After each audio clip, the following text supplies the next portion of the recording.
오늘 우리에게 주시는 말씀은 구약성서 학개서입니다. 학개서 1장 1절에서 11절까지 말씀 읽어볼게요. 학개서 1장 1절에서 11절까지 이 말씀 한 절씩 같이 교독하겠습니다. 제가 먼저 1절 말씀 읽겠습니다. 다리우스 왕 2년 6째 달 그달 초하루에 학개 예언자가 주님의 말씀을 받아서 스알디엘의 아들 수바벨 유다 총독과 여호사닥의 아들 여호수아 대제사장에게 전하였다. 만일 주님께서 이렇게 말씀하신다. 이 백성이 말하기를 교회가 되지 않았다. 주님의 성령을 주게 되지 않았다고 한다. 학개 예언자가 주님의 말씀을 받아 전한다. 성전이 이렇게 무너져 있는데 지금이 너희만 잘 꾸민 집에 살고 있을 때란 말이냐. 나 만구의 주가 말한다. 너희는 살아온 지난 날을 곰곰이 돌이켜 보아라.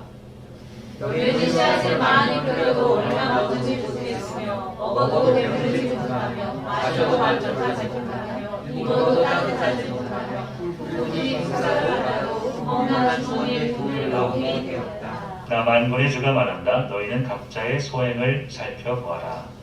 너희는 산에 올라가서 나무를 베어다가 손을 지어라. 그러면 내가 그 성전을 기겁게 여기고 거기에서 너의 영광을 드러내리라. 너희가 많이 거두기를 바랐으나 얼마 거두지 못했고 너희가 집으로 거두어 들였으나 내가 그것을 흩어버렸다. 그 까닭이 무엇이냐? 나 만군의 주가 말한다. 나 만군의 주의 말이다. 나의 집은 이렇게 무너져 있는데 너희는 저마다 제 집 일에만 바쁘기 때문이다. 그러므로 너희 때문에 하늘은 기슬이 드시고 땅은 조치를 붙였다. 읽겠습니다. 내가 땅에 가뭄을 주게 하였다. 산 위에도 보물과 새 포도주와 기름 위에도 가지 사는 모든 것 위에도 사람과 짐승 위에도 내가 있어서 기른 온갖 것 위에도 가뭄이 들게 하였다. 하나님의 말씀입니다. 이제 2022년을 떠나보내고 새로운 해를 맞이하는 시간이 되었습니다. 우리 이렇게 저녁이 뵈니까 너무 좋으네요. 저는 많이들 다 오시지 못했지만 너무 좋습니다. 온 세계와 역사 또 시간의 주인 되신 하나님께 예배하는 시간, 지난 2022년도 그분께서 주관하시고 인도해 주셨고 또 새로운 시간을 주신 분도 주님이신 줄 믿기에 이 시간 우리가 다른 곳에 있지 않고 하나님의 안에 그분의 임재 안에 있다는 것이 마땅한 일이기로 믿습니다. 한결같은 주님의 사랑, 또 다함이 없는 주님의 은혜가 다가오는 새해에도 여러분과 여러분 가정에 또 자녀들의 삶 속에 날마다 아침마다 새로운 은총으로 임하게 되기를 간절히 기원드립니다. 우리 좌우 옆에 계신 분, 앞뒤 계신 분도 한번 인사 드리겠습니다. 한 해 동안 수고 많으셨습니다. 네, 새로운 축복이 임하길 바랍니다. 예. 여러분 2022년 어떠셨어요? 참으로 고단하고 힘겨운 해가 아니었나 싶습니다. 코로나 바이러스가 야기한 팬데믹 재앙이 물론 끝나가고 있지만 일상의 회복은 아직 완전해졌다 말할 수 없겠고요. 또 올 겨울도 잘 이 위기를 지나가야 또 새봄에 이런 싱그러운 새봄과 함께 희망찬 새 봄을 맞이할 수 있겠죠. 러시아와 우크라이나 전쟁이 여전히 계속되고 있습니다. 유럽의 안보가 위기에 빠져 있고요. 또 전 세계가 경제적으로 위협을 받고 있습니다. 자국의 이익을 극대화하기 위한 치열한 경쟁이 심해지고 있죠. 그래서 국가 간의 갈등은 도처에서 일어나고 있고 이 한반도를 둘러싼 이 동북아의 정세도 늘 불안합니다. 남북 갈등이 심해지고 있고 또 정치, 경제, 사회, 교육, 문화 모든 분야에 걸쳐서 위기가 번져가고 있는 것은 아닌가 하는 불안한 마음도 듭니다. 교회는 어떠한가요? 교회는 뉴 노멀 시대에 적응하기 위해서 안간힘을 쓰고 있습니다. 지난 목요일에도 목사님들 몇 분과 만나서 올 한 해 어땠는지 내년을 어떻게 준비하면 좋을지 의논을 나눴는데 다들 이 허탈감 또 알 수 없는 막막함 때문에 힘들어하고 계시더라고요. 교회가 젊은 세대로부터 외면을 받고 있고요. 어떤 통계 보니까 향후 10년 안에 30대, 40대 중에서 지금 현재 교회의 신앙을 갖고 있는 이들 중에 한 80% 정도가 가까이가 교회를 떠날 것이다 이렇게 예측하고 있더라고요. 미래에 대한 전망은 암울하기만 합니다. 이런 시대의 위기 속에, 어둠 속에 우리가 2022년을 걸어 들어가게 되겠죠. 우리 가만히 서 있어도 2022년, 2023년은 우리에게 성큼성큼 다가오게 될 것입니다. 그리고 아직도 한번 걸어보지도 못한 그 세기를 앞에 두었는데 어떤 말씀으로 우리가 이 시간을 준비하면 좋을까? 안개 속에 가려진 내일을 향해서 믿음의 걸음을 걷기 위해서 우리가 새기고 붙들어야 될 약속의 말씀은 무엇인가? 저는 오늘과 또 내일도 마침 주일입니다. 내일 아버지는 또 뵙기를 바랍니다. 내일 오전과 또 다음 주 한 3번에 걸쳐서 이 학개서의 말씀을 나누고자 합니다. 여러분, 학개서의 말씀이 좀 낯설죠? 어느 집사님이 그러셔요. 학개서 예배 중에 말씀 나눈다 그러니까 이 학개서가 구약에 있는지도 몰랐다고 스쳐 지나가면 모릅니다. 구약 성서 39권 중에 가장 짧은 책이 학개서예요. 여러분 마음만 먹으면 아마 10분 안에, 5분 안에 읽어내릴 수 있는 그러한 책일 것입니다. 근데 먼저 이 학개 선지자의 말씀이 왜 그 당시에 주어졌는가, 그 배경을 간단하게 좀 설명을 좀 드려야 될 것 같아요. 여러분, 북왕국 이스라엘 아시죠? 그 남과 북이 나눠져 있었으니까 우리 한국처럼 남왕국 유다가 결국은 아시리아 제국과 바벨론 제국에 의해서 멸망하게 됩니다. 나라가 멸망하니까 그 나라의 백성들이 어떻게 돼요? 적국의 포로로 잡혀서 끌려갑니다. 그래서 여러 지역에 흩어져, 고대 중동 지역의 여러 지역에 흩어져 그들만의 공동체를 이루고 살고 있었습니다. 예루살렘 성이 향락된 게 주전 586년이고요. 이 수십 년이 흘렀습니다. 그런데 그렇게 흩어져 살던 유대인들 가운데 아주 소수죠. 아주 소수인데 그들이 페르시아 왕제 사이러스의 칙령을 받고 이제 유대 땅으로 돌아와요. 이게 주전 538년입니다. 이 숫자는 기억 안 하셔도 돼요. 어쨌든 주전 한 5, 600년경에 나라 잃고 망했다가 다시 나라를 회복해서 돌아오는 거예요. 돌아오는 역사가 있는 것입니다. 역사는 이것을 두고 바벨론 포로의 귀환이라고 칭합니다. 제2의 출애굽이다라고 말하고 있죠. 성서적 언어는 그렇습니다. 여러분, 이제 이렇게 흩어졌다가 다시 드디어 고향 땅으로 3대, 4대 만에 돌아오는 이들에게 주어진 과업이 무엇이었는가? 그들 과업은 다 한 가지예요. 한 가지. 에스라서 1장에 있습니다. 다시 한번 읽어볼까? 2절, 3절 함께 같이 읽어봐요. 시작. 베레시아와 고레스는 나무같이 선포한다. 하늘의 주 하나님이 나에게 이 땅에 있는 모든 나라를 주셔서 다스리게 하셨다. 또 유다에 있는 예루살렘에 그의 성전을 지으라고 명하셨다. 이 나라 사람 가운데서 하나님을 섬기는 모든 사람은 유다에 있는 예루살렘으로 올라가서 그곳에 계시는 하나님 곧 주 이스라엘의 하나님의 성전을 지어라. 그 백성에게 여러분, 이것은 역사적 사실이에요. 바사, 페르시아 제국이죠. 페르시아 제국의 고레스가 사이러스죠. 이제 유다 민족들 중에서 올라가고자 하는 사람은 다시 예루살렘으로 돌아가서 성전을 재건하라는 거예요. 성전이 무너져 있지 않았습니까? 그래서 그 성전을 재건해서 하늘의 하나님께 나를 위해서 기도해달라는 거예요. 그 목적은 나를 위한 기도, 페르시아의 번영을 위한 기도였는지 모르지만 어쨌든 이 역사적 그런 선택에 의해서 유대인들이 다시 돌아옵니다. 포로 귀환이 이루어지는 거예요. 이들의 숫자가 약 5만 명이라고 성경을 기록하고 있습니다. 그리고 그들이 이끈 지도자는 오늘 본문에 나와 있는 것처럼 총독 스룹바벨과 제사장 여호수아. 이름은 같지만 구약 모세의 후계자 여호수아는 아니에요. 자, 이들이 이제 3, 4대 만에 여러분 생각해 보십시오. 지금 한 수십 년 전에 미국으로 이민 간 분들이 이제 그 땅에서 정착을 한 3, 4대 되면 하지 않겠습니까? 근데 그곳에 정착된 모든 직업과 가정과 모든 것들을 다 다시 뒤로 하고 고국으로 돌아온다는 것, 이것은 쉬운 선택은 아니었겠죠. 이들이 삶의 기반을 떠나서 다시 폐허받은 예루살렘, 조국으로 돌아오는 것, 그것은 쉬운 선택은 아니었을 것입니다. 그러기에 5만 명이 거기에 도착한 거예요. 오직 하나의 꿈, 성전을 재건하고 예루살렘을 수축하여 유대를 회복하자. 이 열망 하나, 이거 하나 가지고 온 겁니다. 여러분 어때요? 막상 예루살렘에 도착해 보니까 도대체 어디서부터 손을 대야 할지 모르는 거예요. 너무나 폐파가 됐기 때문에 도시는 완전히 파괴가 되어 있었고 당장 그들이 살아갈 집과 그들의 가족들을 챙기기에도 버거운 난조이 계속되고 있었습니다. 그러면 어떻게 해요? 그래도 여기까지 성전을 재건하기 위해서 왔으니까 겨우겨우 무너진 성전터를 찾았어요. 그래서 제단을 회복을 합니다. 예배를 드려요. 이게 끝이에요.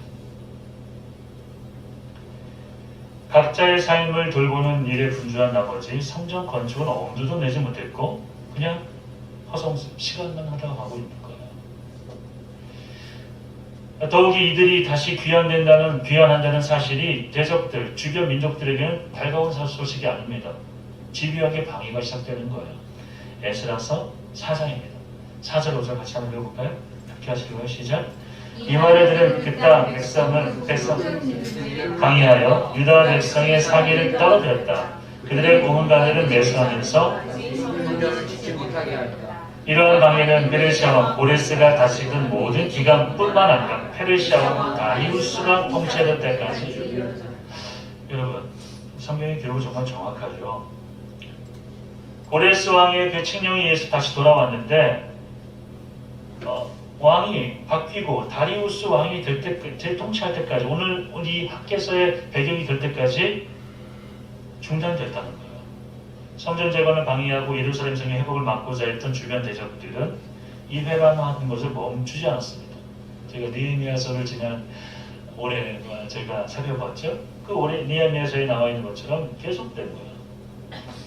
이러한 상황 속에서 안타까웠던 것은 뭐냐면 성전 재건의 성공대로 보내받았던 그리고 예루살렘에 도착한 이들이 이 안팎의 어려움을 극복하지 못한 것입니다. 그리고 성전 건축은 자그마치 16년 동안 몇 년이요? 16 years. 16년 동안 그냥 남겨둔 거예요. 중단된 겁니다. 재단을 수축하고 예배드린 다음에 좀 예배를 드렸어요. 그리고 16년 동안 그냥 여러분, 그럴 만한 이유는 차고 넘쳤습니다. 수십 년간 버려진 땅 아닙니까? 고향 땅에 돌아왔지만 반겨주는 이들도 없습니다. 척박한 환경과 맞서 싸우며 삶을 살아내는 것도 힘겨운데 대적의 방해와 공격은 그칠 줄 몰라요. 비난과 조롱과 협박과 공격이요. 이러한 도전 속에서 포로 귀한 자들이 선택한 것은 뭐냐면 우선 나부터 살고 보자. 나부터 살고 보자. 어찌 보면 당연한 결정이죠. 거주와 집도 마련해야죠. 농사도 지어야죠. 그래야 양식을 얻을 거 아니겠습니까? 제사 좋아요. 예배 좋다는 거예요. 그러나 그것은 제사장들이 있으니까 그들이 좀 알아서 챙겨주면 좋고 하나님 나라니 말씀이니 사역이니 복음이니 이런 것들은 사실 우리의 삶에 그렇게 피부에 와닿는 문제가 아니기 때문에 그것은 제쳐두고 최소한의 신앙의 도리를 하면 되지 않겠느냐. 제사를 드리면 제사에 참여하면 되지 않겠느냐. 그걸 위안으로 삼고 각자의 삶에 바빴다. 그게 몇 년이요? 16년이요. 여러분 생각해 보십시오. 각자의 삶에 분주했으니 이들은 바벨론 땅에서도 페르시아 땅에서도 제법 성공한 사람들이에요. 그러니 사실 그들의 실력과 삶에 대한 어떤 능력이 대단했을 것입니다. 그러니 각자의 삶에 분주했으니 어때요? 삶이 좀 나아졌겠죠? 생활이 좀 여유로워졌겠죠. 자녀들은 자신들이 걸어갈 길들 찾고 풍요로운 삶과 안정된 생활을 누리게 되지 않았을까요? 16년 동안이나 그렇게 열심히 살았는데 번듯한 집 한 채 마련하고 창고에는 곡식이 차고 넘치고 토끼 같은 자식들은 훌륭한 인재들로 자라야 맞는 거죠. 본문 6절입니다. 어땠는지 같이 한번 읽어볼까요? 함께 있습니다. 너희는 씨앗을 많이 뿌려도 얼마 거두지 못했으며 먹어도 배부르지 못하며 마셔도 만족하지 못하며 입어도 따뜻하지 못하며 품꾼이 품삯을 받아도 구멍난 주머니에 돈을 넣으니. 제가 신구약 성경을 쭉 읽어보면서 제일 충격적인 구절 중에 하나가 바로 6절입니다. 16년 동안 그렇게 땀 흘리며 수고했는데 씨앗을 그렇게 많이 뿌렸는데 결실이 부족한 거예요. 양식을 먹고 물을 마시고 음료를 마셔도 만족이 없어요. 양털과 가죽으로 만든 옷을 입어도 여전히 추워요. 분명히 수입은 있는데 지출이 배보다 더 커. 배보다 배꼽이 더 큰 삶이에요. 이것이 어떻게 축복된 삶이라 말할 수 있겠습니까? 16년 동안 이런 일이 우리에게 일어난다면 정말 좀 슬플 것 같아요. 왜 이런 일이 일어났을까요? 그 원인을 봐야 되겠죠. 9절입니다. 같이 읽어봐요. 너희가 많이 거두기를 바랐으나 얼마 거두지 못했고 너희가 집으로 거두어 들였으나 내가 흩어버렸다. 까닭이 무엇이냐? 나만의 주의 말이다. 나의 집은 이렇게 무너져 있는데 너희는 저마다 제 집 일에만 나의 집은 이렇게 무너져 있는데 너희는 너희 집에 일에 너무 바쁘다. 무슨 이야기인가요? 인생의 우선순위가 뒤바뀌어 있다는 거예요. 그래요. 세상 사람들은 다 그렇게 살죠. 마땅하죠. 삶의 지향이 어긋나 있다는 것입니다. 가장 중요한 일은 제쳐두고 당장 시급한 일에 몰두하고 있는 거예요. 그들이 수고한 대로 열매를 거두지 못하고 기껏 모아둔 것도 남는 것이 없어요. 왜요? 그들이 하나님의 뜻과 너무 멀어져 있었기 때문이라는 것입니다. 포로 귀한 자들이 반드시 완수해야 될 사명이 있어요. 그것은 성전을 재건하는 것입니다. 이것은 보이는 건물을 세우는 것 그 이상을 말해요. 하나님의 백성을 통해서 모든 민족을 구원하시려는 계획이 이스라엘의 실패, 역사적 실패로 중단되지 않습니다. 비록 유다는 멸망하고 흩어졌지만 하나님은 사실 다시 새로운 역사를 회복하고 계셨어요. 그래서 바벨론 포로 중에도 다니엘을 통해서 에스더를 통해서 하나님 역사의 새로운 회복에 대한 그림을 펼쳐 보이시는 겁니다. 이제 때가 되었을 때 초석을 놓고 싶기를 원하는 것. 이제 나의 뜻이 이루어진다. 새로운 구원의 역사가 시작될 거야. 너희들이 성전 제거를 완수하면 돼. 그게 그들에게 주어진 그 시대적 사명이었던 거예요. 역사적 소명이었던 것입니다. 그들이 그것을 완수하면 어떤 일이 일어나는지 아세요, 여러분? 그 뒤에 또 와요. 그들은 선발 때에 불과해요. 또 그 뒤에 에스라가 사람들을 수천 명 이끌고 옵니다. 하나님의 말씀이 예루살렘에서 선포되고 가르쳐집니다. 그게 끝이 아니에요. 또 느헤미야가 옵니다. 5만 명이 또 옵니다. 그들은 성벽을 50일 만에 재건합니다. 그게 끝이 아닙니다. 끊임없이 이어진 이 회복과 구원의 드라마 속에서 때가 차서 때가 참에 그리스도께서 이 땅에 오시고 그들의 그 형편없고 초라한 그 성전에 그리스도의 임재의 역사가 함께 하심으로 구원의 새 시대가 활짝 열리는 거예요. 이런 흐름 속에서 포로 귀한 자들은 그리스도를 통해서 펼쳐진 하나님 나라의 구원 역사의 첫 시작을 하는 신호탄이에요. 이제 하나님의 나라가 새롭게 회복된다. 그 신호탄이죠. 그 선발대로서 부름받고 성전 제국을 하면 되는 거예요. 흩어지고 중단되었던 예배가 다시 드려질 때 하나님의 임재가 충만하고 하나님의 영광과 축복이 가득한 삶을 회복하는 것, 그것이 그들의 우선적 과제였다. 이 과업이 무려 16년 동안 중단되었던 것입니다. 우리의 삶을 한번 돌아봤으면 좋겠습니다. 여러분은 2022년을 어떻게 살아오셨습니까? 아마 이 자리에 그냥 되는 대로 시간 흘러가는 데 살아오신 분은 한 분도 안 계실 거예요. 숨가쁘게 여기까지 오셨는데 살림살이 좀 나아지셨습니까? 삶의 형편은 좀 어떠셔요? 여전히 공허하고 아직도 답답한 처지에 놓여 있지는 않습니까? 이제 한 해를 보내고 새해를 맞이하면서 우리가 다시 점검해야 할 것이 있다면 그것은 다른 것이 아닙니다.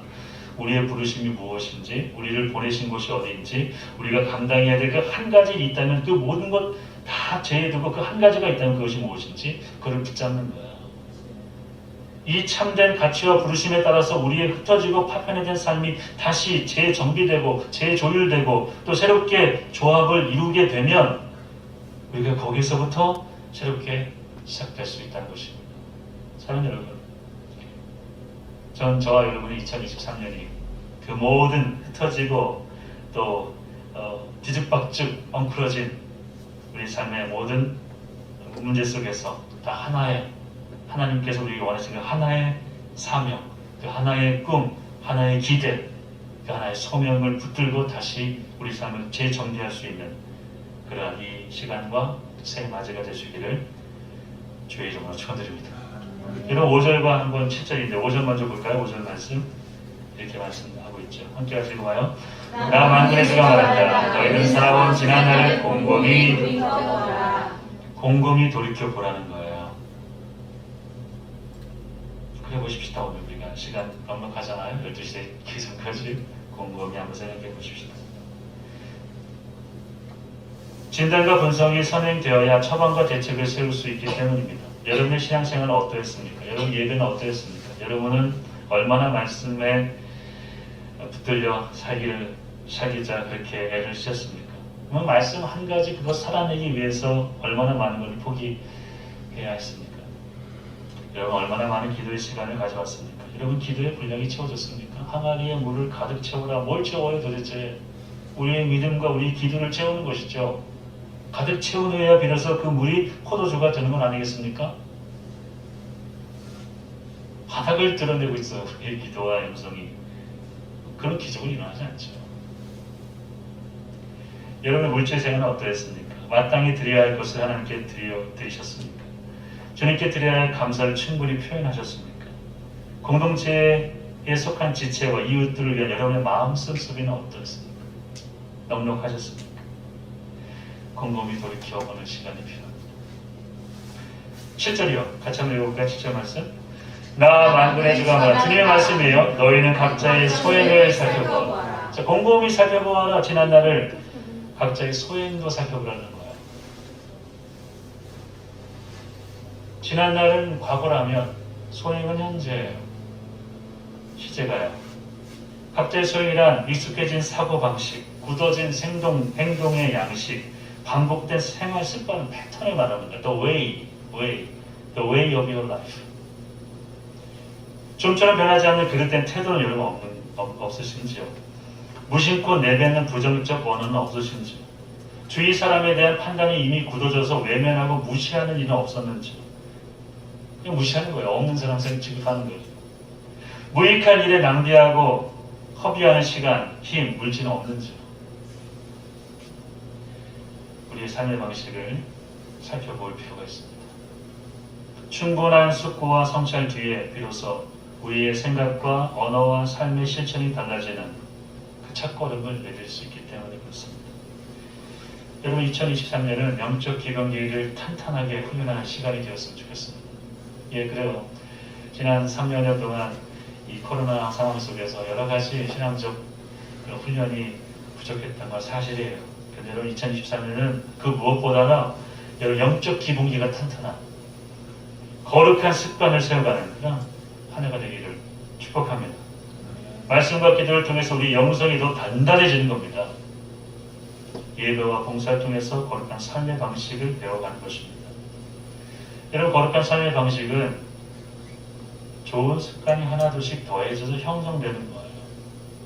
그럼 신앙은 어느 날 갑자기 얻게 되는 것 그런 하늘에서 떨어진 선물 아닙니다. 서서히 형성되어 가는 것이에요. 그러면 새해 가장 기본적인 것부터 우리 함께 같이 마음을 다해서 실천했으면 좋겠습니다. 오늘 예배 마치면 성경 일도표를 나눠드릴 거거든요. 그럼 새해 첫날부터 하나님 말씀을 함께 가까이 두시고 읽어나갔으면 좋겠습니다. 시간을 내서 모이고 읽은 말씀을 나누고 공부하는 시간을 마련하도록 하겠습니다. 여러분 더불어 기도의 자리를 더욱 사모하는 저와 여러분 되었으면 좋겠습니다. 개인의 기도, 함께 모여드리는 기도의 시간이 확대되고 확장되고 그 시간을 통해서 공급되는 지혜와 하늘의 능력으로 충만해지는 그러므로 갈 길이 훤히 보이고 그래서 감당할 수 있는 능력이 부어지는 우리 공동체가 나아갈 바를 깨닫게 되고 힘있게 함께 마음 모아 달려갈 수 있는 그러한 능력이 부어지게 될 거로 믿습니다. 여러분 프로 귀한 자들은 아직 때가 아니라고 말해요. 아직 때가 아니라고 그래요. 본문 2절 보세요. 같이 한번 읽어보세요. 말씀을 주께서 이렇게 말씀하신다. 이 백성이 말하기를 때가 되지 않았다. 때가 안 됐다는 거예요. 근데 이들의 때에 대한 판단은 하나님 말씀에 근거한 것이 아닙니다. 하나님 지금 때라는 거예요. 근데 이들은 상황과 현실을 보니까 아직 때가 안 됐다는 거예요. 말씀드린 것처럼 충분히 그럴 만한 이유가 있어요. 타당한 이유가 있습니다. 그러나 하나님의 말씀이 환경과 조건을 뛰어넘는 것이라는 그 믿음이 아직 작동하지 않는 거예요. 죽은 믿음인 거예요. 그래서 더 나은 때를 막 기다리는 것이나 막연하게. 그리고 뭐예요? 각자의 삶에 몰두하는 겁니다. 주어진 사명을 잊고 부르심의 자리에서 이탈했을 때 포로 귀한 자들은 고단하고 괴로운 삶에서 벗어날 수가 없었습니다. 땀 흘리며 수고하고 수단 방법 동원하여 애를 써봐도 제자리를 맴돌 뿐 끊임없이 제자리를 맴돌아 유념방황을 하는 거예요. 갈 바를 알지 못하니까 제자리를 맴돌 뿐인 거죠. 밑 빠진 항아리에 물을 붓는 것과 같은 그러한 삶이었다는 것이요. 어떻게 해야 되죠? 하나님께서 선지자 학교를 통해서 뭐라고 말씀하세요? 돌이키라는 거예요. 기존의 생각과 삶의 방식의 문제를 정확하게 진단한 후에 돌이켜라. 무엇부터 해야죠? 본문 8절입니다. 같이 한번 볼까요? 8절. 함께 있습니다. 너희는 산에 올라가서 나무를 베어다가 성전을 지어라. 그러면 내가 내게 성전을 기껍게 여기고 거기에서 내 영광을 드러내겠다. 나 주가 말한다. 여러분, 산에 올라가서 나무를 그냥 가져다가 지라는 거예요. 막 집을 짓듯이 지라는 거예요. 건설하는 거예요. 여기 대단히 중요한 의미가 있습니다. 포로 귀한 자들이 성전 건축을 중단한 이유 중에 하나가 뭐냐 하면 그들의 삶이 분주했고 또 제작들이 끊임을 방해했고 뭐 이유가 되죠. 그러나 또 한 가지는 뭐냐면 그들 중에는 솔로몬의 성전, 옛 성전을 본 사람이 있어요. 그런데 그 옛날 솔로몬에 의해서 지어졌던 그 성전과 지금 그들이 지어야 할 성전은 너무너무 비교가 되는 겁니다. 학교에서 2장 3절입니다. 2장 3절 내일 다시 보겠지만 한번 볼까요? 너희 남은 사람들 가운데서 그 옛날 찬란하던 그 성전을 본 사람이 있느냐? 이제 이 성전이 너희에게 어떻게 보이느냐? 이것이 너희는 그 보세요. 그들의 눈에는 솔로몬의 성전이 훨씬 화려하고 훨씬 여러분 당시 이스라엘의 최고의 전성기였기 때문에 그 성전의 규모가 웅장하고 화려합니다. 그 당시 존재했던 어떤 건축물보다도 으뜸인 건축물이에요. 거기에 사용된 재료는 백향목과 대리석과 각종 금과 희귀한 금속들, 보석들이었습니다. 그 대단한 건물에 비하면 이제 스룹바벨에 의해서 지어지는 이 성전은 너무너무 초라해요. 여러분, 사람이 보는 관점과 하나님이 보는 관점은 완전히 달라요. 하나님은 이 눈에 보기에 초라하고 형편없는 그 성전에 나의 임재가 함께하고 나의 영광이 함께하면 그것이 솔로몬 성전보다도 그 화려한 의식과 그 화려한 예배와 화려한 의복과 그 종교적 체계가 있음에도 불구하고 하나님의 영광이 없는 것과는 비교할 수 없을 정도로 이것이 훨씬 뛰어나다는 거예요. 여러분, 귀한 자들은 회의감이 들지 않겠습니까? 타다 남은 나무 조각, 흙더미에 파묻혀진 깨진 돌을 가져다가 성전 짓는 건 도대체 무슨 의미가 있냐는 거예요. 그 초라한 성전을 보면 그들이 삶이 얼마나 패배했는지 그들의 삶의 처지가 얼마나 비참한지를 보여주는 것 같아요. 지금은 아니라는 거예요. 하나님은 아니라는 겁니다. 솔로몬의 화려한 성전이 아닌 그들의 손으로 직접 건축한 그 볼품없는 성전을 거쳐 삼아서 그리고 영원토록 함께 하실 것이며 하늘의 영광을 드리는 도구로 삼을 것이며 그리스도께서 이 땅에 임하시는 그 구원의 놀라운 역사의 통로가 되게 하겠다고 선언하고 있다는 것입니다. 사람의 생각과 하나님의 생각은 이렇게 달라요. 제 생에 가장 은혜롭게 드렸던 예배는 수십억 영상 장비와 음향 설비가 갖춰져 있던 곳이 아닙니다. 4년전 이곳에서 여러분 함께 계셨던 분 계시죠? 아무런 시설도 갖추지 못한 채 차가운 콘크리트 바닥에서 얼어붙은 손에 입김을 불어가며 드렸던 그 예배. 말레이시아에 선교사로 있을 때 정글 속에 나무집을 찾아가서 휴대용 발전기를 막 돌려가면서 한 사람은 끊임없이 그 발전기를 돌리고 있어야 돼요. 불빛이 없으니까 앰플로 연결해야 돼요. 전구 하나에 연결하고 그 빛에 의지해서 마을 전체가 모여서 함께 드렸던 예배, 기타 하나 가지고 드렸던 예배. 그리고 전도 여행을 떠났어요. GTS를 갔다가 그리고 주님의 음성을 듣기 위해서 그 지역을 위해서 기도하면서 고속도로 옆에 잠깐 차를 세워두고 공터에 앉아서 쉼터에서 엉성한 기타 반주 하나로 드렸던 그 예배. 그런 예배가 오늘 어떤 예배라는 거예요. 본문이 말하고자 하는 것이 무엇입니까? 하나님 보시는 것과 그들이 보는 것, 우리가 보는 것은 너무나 다르다는 것. 지금 그들에게 주어진 여건 속에서 스스로 낙담하고 남과 비교하지 말고 최고의 주님께 최선의 예배를 드리는 것을 삶의 유일한 목적으로 삼으라는 것입니다. 주님께 드리는 예배와 헌신에는 모양과 형식에 있는 것이 아니라 그 내용의 진실함에 있다. 비록 초라하게 보이는 건물이라 하더라도 하나님의 인재가 함께 하시면 어느 구석진 곳 지하방 그 냄새나는 습기찬 쾌쾌한 그런 지하에 예배 드려도 하나님이 함께 하시면 그것이 바로 천국이라는 것. 여러분 레디컬이라는 그런 글을 썼던 여러분 목사님은 그 화려한 예배당이 얼마나 화려한지 몰라. 미국의 그 예배당이요. 거기 하나님 없다는 거예요. 중국의 지하교회 그 어두컴컴한 자칫 예배하는 것이 발각되면 그들의 생명조차 위험한 그러한 지하교회에서 드려지는 그 예배, 그 예배가 진짜 예배였다라고 그는 레디컬이라는 책에서 고백하고 있습니다. 산에 올라가서 그냥 나무를 꺾어다가 어떻게든 저는 건축에 대한 지식이 없으니까 어떻게든 그거를 재료 삼아서 그냥 흙을 바르고 서둘러 선적 건축을 완성. 이게 얼마나 중요한 일인데 이 16년 동안 중단되어 있으니까. 그리고 우리 하나님 말씀하신 일을 뒤로 미뤄서는 안 됩니다. 아직 때가 아니라고 여건이 좋지 않다고 형편이 넉넉하지 못하다고 변명할 수는 없는 것입니다. 지금 right now 오늘이에요. 새로운 해에 대한 선택과 결단을 오늘 내리는 거예요. 여러분이 해야 할 최고의 선한 일이 무엇일까요? 하나님을 여러분의 삶에 모시는 것입니다. 여러분의 가정의 주인이 하나님 되는 것입니다. 2023년 여러분은 그 예배를 최우선 과제로 삼으시기를 주의 이름으로 축복합니다. 아멘. 여러분 실천신학에서는 예배를 레이투르기라고 그렇게 이름 짓습니다. 부릅니다. 이것은 어떤 의미냐 하면 하나님 백성 모두가 함께하니이다 라는 뜻이에요. 레이투르기라는 뜻은요. 하나님의 부르심을 받은 성도들이 그 부르심에 응답해서 모두 함께 모여서 함께 찬양하고 함께 기도하고 함께 고백하고 하나의 고백을 하고 함께 더불어 각자의 은사와 부르심을 따라 섬기는 그러한 것, 그게 예배라는 것입니다. 우리 예배가 그런 예배가 되었으면 좋겠어요. 지난 몇 년 또 시작하고 또 코로나의 어려운 터널을 지나오고 그러면서 몇몇이 주도할 수밖에 없지 않았겠습니까? 그러나 이제 새해부터는 우리 모두가 다 어떤 분야든지 어떤 일이든지 함께 더불어 이 예배를 더 아름답고 최선의 예배로 만든 일에 함께 결단하는 우리 필그림의 모든 성도들 되시기를 주의 이름으로 축원드립니다.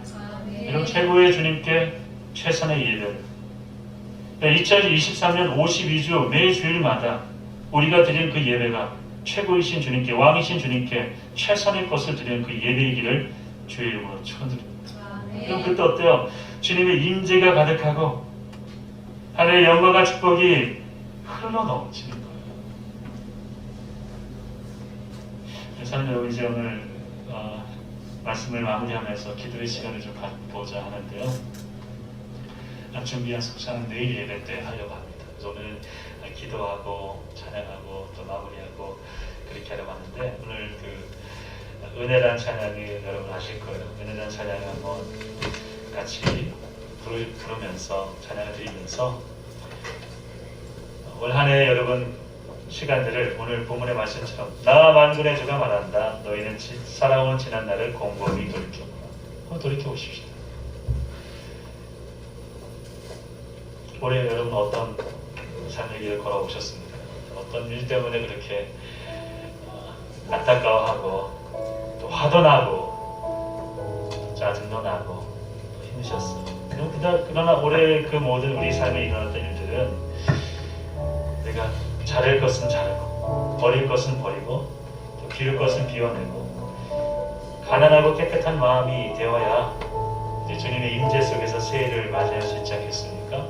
혹여 그런 것들 위 안에 여전히 찌꺼기처럼 앙금처럼 잉여의 어떤 그런 일들로 남아있다면 좀 우리 찬양하면서 고백하면서 기도하면서 좀 다 하나님께 하나님 내가 맡깁니다. 주님이 제 마음을 새롭게 변화시켜 주십시오. 그렇게 기도하는 마음으로 찬양을 함께 같이 했으면 좋겠습니다. 네, 은혜 찬양 먼저 찬양할까요?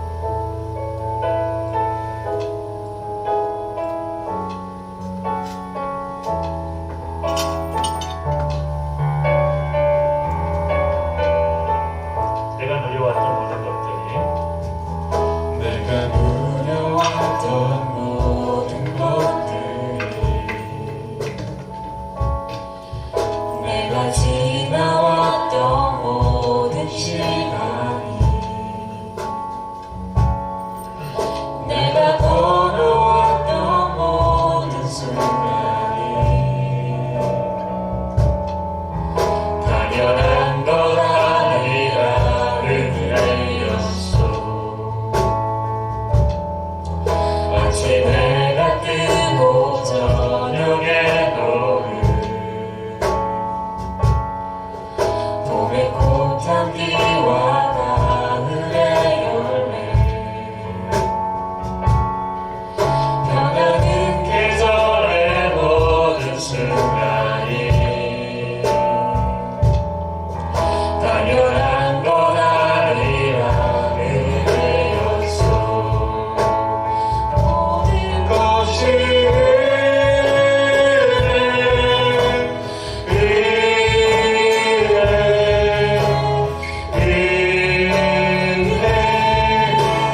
하나님 내 삶에 당연한 것 하나도 없었던 것이 모든 것이 은혜였어. 내가 이 땅에 태어나 사는 것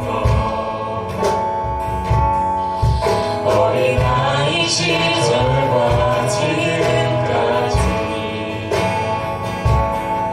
숨을 쉬며 살며 꿈을 꾸는 삶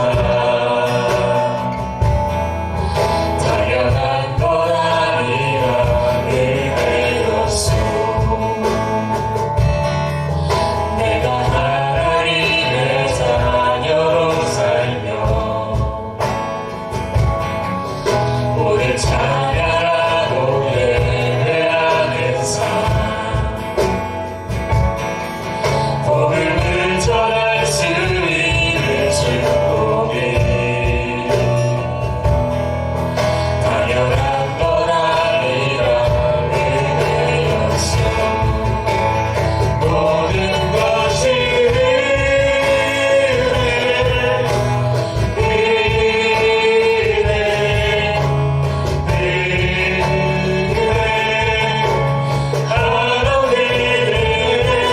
내 삶에 당연한 것 하나도 없었던 것이 모든 것이 은혜였어.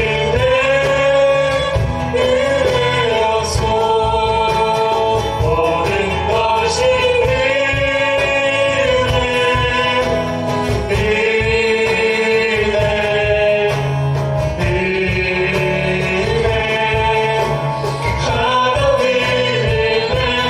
내 삶에 당연한 것 하나도 없었던 것이 모든 것이 은혜였어.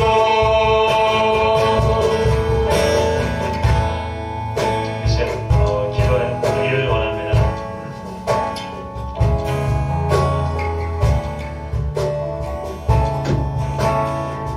2021년을 이제 떠나보내야 할 텐데 여러분의 걸어왔던 모든 시간이 하나님의 은혜 안에 있었다는 것 우리가 다 이해할 수 없고 또 때로는 받아들이기 어려운 일들조차도 하나님의 뜻 가운데 일어났던 힘을 고백하면서 하나님 새로운 해를 맞이하기 위해서 우리의 마음이 우리 심령이 새로워지게 해주시고 우리가 버리고 비워내야 할 것들은 그렇게 할 수 있도록 이 시간 우리가 역사하다가 우리 시간 2020을 돌아보며 또 감사할 것은 감사하고 하나님께 아뢰을 것은 아뢰며 같이 한번 기도 기도했으면 좋겠습니다. 하늘을 바라보라며 주 앞에 간절하게 기도합니다. 아버지 하나님,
이어서 기도했으면 좋겠습니다. 우리 특별히 기도할 때 2023년을 이제 하나님의 손에 맡겨드리고 우리가 아직 어떤 일들이 일어날지 모르겠으나 그러나 분명한 것은 하나님이 여전히 우리와 함께 하시고 우리의 길을 인도하실 것이라는 그 확신 때문에 우리가 소망 안에서 내일을 기다리며 그 새해를 맞이할 수 있다고 믿습니다. 무엇보다 올 한 해 새로운 해를 맞이하면서 하나님 앞에 가장 최선의 모습으로 예배하게 하시고 거룩한 습관이 만들어지게 하시고 또 하나님께서 우리의 삶에 수고하고 또 애쓰고 노력한 모든 일에 하나님께서 주신 놀라운 축복이 임할 수 있도록 여러분의 가정과 또 자녀와 또 앞으로 여러분 계획하시는 모든 일들과 또 주님 몸된 교회를 위하여 또 이 나라와 민족을 위하여 또 하나님의 크신 복음의 사역을 위해서 이 시간 같이 기도했으면 좋겠습니다. 간구하면서 하나님 우리와 함께 해주시고 우리 길을 인도하여 주시옵소서. 같이 기도합니다. 아버지 하나님, 새로운 해를 우리가 하나님 준비하는 우리의 가정을 주님의 손에 맡겨두고 우리 모든 사역과 하나님의 손에 맡겨두고 주님 우리의 모든 하나님께 속에서도 하나님이 선하시는 역사가 있기를 하나님으로 우리를 통해서 하나님의 놀라운 뜻이 이루어지는 그러한 한 해가 되게 도와주시옵소서. 모두가 하나님 아버지 앞에 새로운 놀라운 일을 열어갈 수 있도록 주님도 해주시기 원합니다. 다음 세대를 살아가는 절반의 사역들 하나님 새롭고 아름답게 펼쳐지게 도와주시옵소서. 주님 목된 교회 제4주년을 맞이해서 하나님이 놀랍게 하나님의 뜻을 따라서 더욱 하나님 힘을 드리고 여기 도와주시옵소서. 이 가정마다 특별히 얘기하는 가정 자녀들이 하나님의 꿈을 꾸게 하시고 주님을 하나님의 기한을 우리 이야기 부정함이 없도록 하나님 준비하는 우리 모두를 원합니다.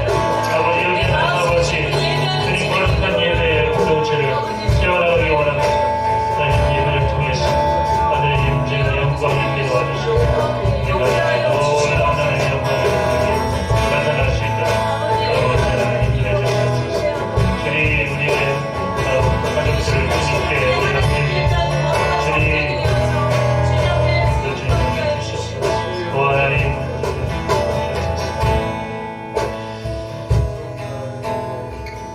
고마우신 아버지 하나님을 감사드립니다.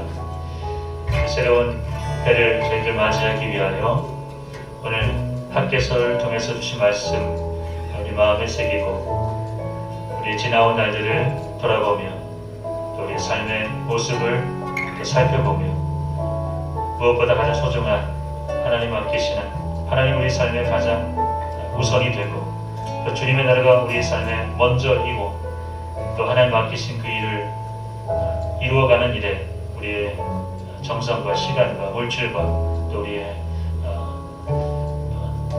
사역이 하나로 합하여져서 새로운 미래를 내일을 은혜의 지평을 열어갈 수 있도록 주님 은총을 더해 주시고 역사하여 주시옵소서. 우리 사랑하는 가정들을 위해서 기도합니다.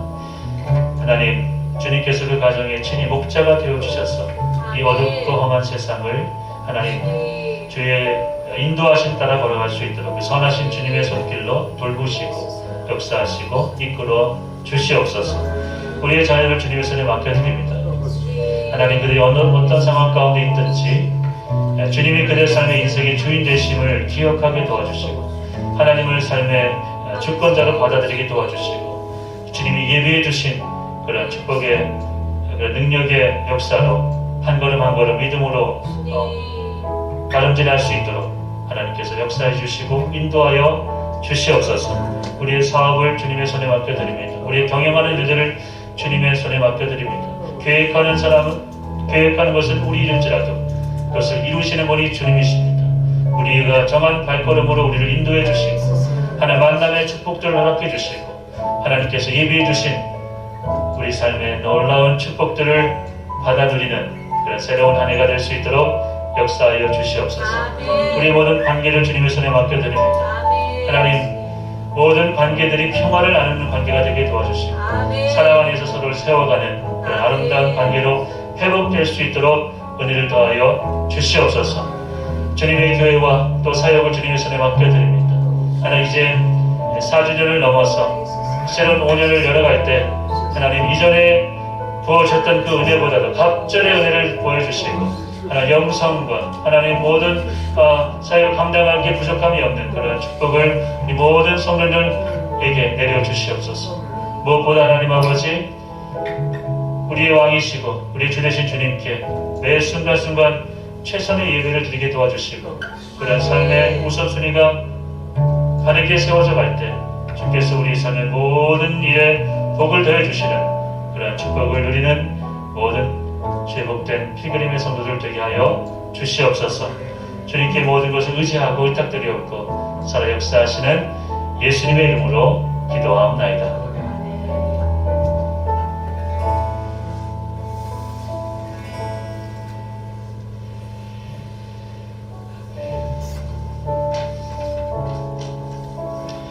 우리 광고를 몇 가지 드리고 우리 결단하고 축복하고 마칠 텐데요. 이 새해가 이제 곧 시작되겠죠? 얼마 남았습니까? 이제 한 2시간? 4시간? 3시간 반쯤 남았네요. 네, 우리 청교도들이 이렇게 인사한다 그러죠? 새해가 되면 당신의 가장 좋은 날은 아직 오지 않았습니다. The best is yet to come. 여러분의 2023년이 최고의 해가 될 것입니다. 옆에 있는 분들에게 이렇게 축복하면서 우리 인사 나눌까요? 당신의 2024년이 최고의 해가 될 것입니다. The best가 될 것입니다. 최고의 해가 될 것입니다. 우리 달력이 준비가 되어 있습니다. 달력을 다들 안 가져가셔서 요즘 달력을 잘 안 보게 되긴 합니다. 그래도 저희가 최소한의 그 부수가 있어가지고 탁사전 달력과 또 별거리 달력이 준비가 되는데 의무로 가져가셔야 됩니다. 꼭 가져가셔서 내게 혹시 걸어두시면 좋겠고요. 또 여러분 책상 위에 올려두시고 교회를 위해서 하루하루 이렇게 짧은 시간이라도 기도해 주시면 좋겠습니다.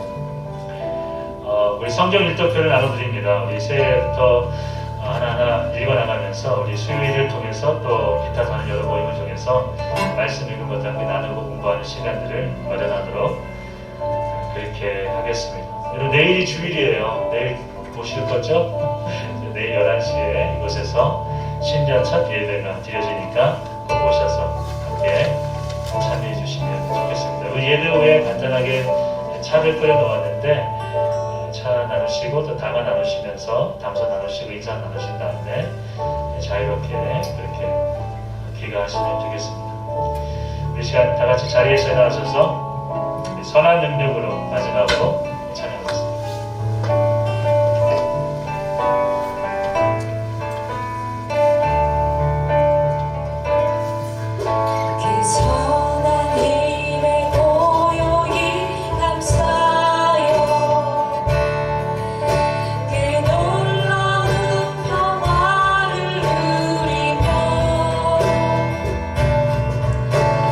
그대 길과 함께 걸어가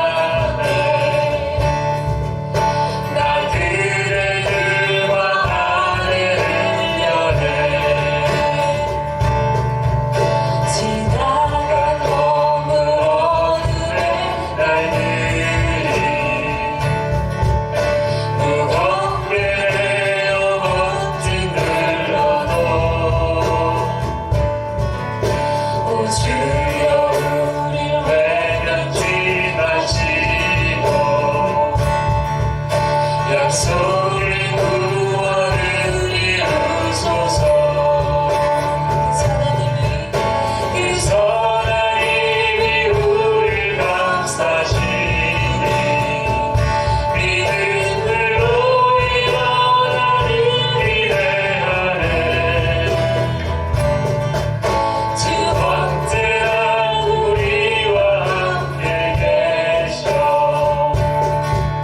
하루도 하루만이 새로워. 주께서 밝히신 작은 촛불이 어둠을 렌지 못하오르네. 그 빛에 우리 모두 하나 되어 온누리의 위축에 하소서. 그 선한 힘이 우리를 감싸시니 믿음으로 일어나는 기대하네. 주 언제나 우리와 함께 계셔. 하루도 하루만이 새로워. 이 고요함이 깊이 번져갈 때 저 가슴 벅찬 노래 들리네. 다시 하나가 되게 이끄소서. 당신의 빛이 빛나는 이 밤. 그 선한 힘이 우리를 감싸시니 믿음으로 일어나는 기대하네. 주 언제나 우리와 함께 계셔. 하루도 하루만이 새로워. 그 선한 힘이 우리를 감싸시니 그 선한 힘이 우리를 감싸시니 믿음으로 일어나는 기대하네. 주 언제나 우리와 함께 계셔. 하루도 하루만이 새로워. 기도하겠습니다. 이제는 우리 주님의 은혜와 하나님 아버지의 영원하신 사랑하심과 성령님께서 주시는 날마다 우리가 동행하시는 은총이 주님의 그 선한 능력에 힘입어서 또 주님의 사랑의 부르심에 응답하여 함께 이 믿음의 길을 걸어가는 이 믿음의 동역자들과 함께 더불어서 우리에게 주어진 새로운 2023년을 믿음 안에서 새롭게 열어가며 힘차게 걸어나가기로 결단하는 우리의 삶의 최고이신 주님께 최선의 예배를 드리며 날마다 주님의 영광이 되어 수고한 모든 일에 복을 더해주시는 하나님 능력을 누리며 살아가기로 결단한 모든 소들 머리 위에 이들의 새로운 2023년 위에 또 가정과 자녀 위에 모든 관계와 경영하는 것들 위에 영원토록 함께 계셨기를 간절히 축원하옵나이다.